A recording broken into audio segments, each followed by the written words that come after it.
Best quality flax seed. ഈ കാണുന്നതാണ് നല്ല ക്വാളിറ്റിയുള്ള ഫ്ലാക്സ് സീഡ്. ഇതിൻ്റെ റേറ്റ് കുറച്ച് കൂടുതലാണെങ്കിലും നല്ല ക്വാളിറ്റി ഫ്ലാക്സ് സീഡാണ്. നിങ്ങളുടെ മുടി കൊയ്യുന്നുണ്ടോ? എൻ്റെ മുടി എന്തായാലും കൊയ്യുന്നുണ്ട്. കൊയ്യാത്തവരായി ആരും ഉണ്ടാകില്ല. ഇതൊന്ന് പരീക്ഷിച്ച് നോക്കൂ. ഫ്ലാക്സ് സീഡ് വാങ്ങുമ്പോൾ റാവ് ഫ്ലാക്സ് സീഡ് വാങ്ങാൻ ശ്രമിക്കുക. ഇതിന് 250 രൂപയാണ്. ആമസോണിൽ നിന്ന് വാങ്ങുമ്പോൾ 200 രൂപയാണ് ഇതിൻ്റെ പ്രൈസ്.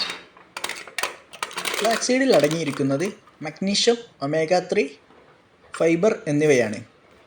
ഫ്ലാക്സ് സീഡ് ജെൽ രൂപത്തിലാക്കി മുഖത്തും തലയിലും അപ്ലൈ ചെയ്യാൻ പറ്റുന്നതാണ്. ഇത് ഉപയോഗിക്കേണ്ട രീതി അടങ്ങുന്ന വീഡിയോ ഉടൻ തന്നെ വരുന്നതാണ്. വീഡിയോ ഇഷ്ടപ്പെട്ടാൽ സപ്പോർട്ട് ചെയ്യൂ.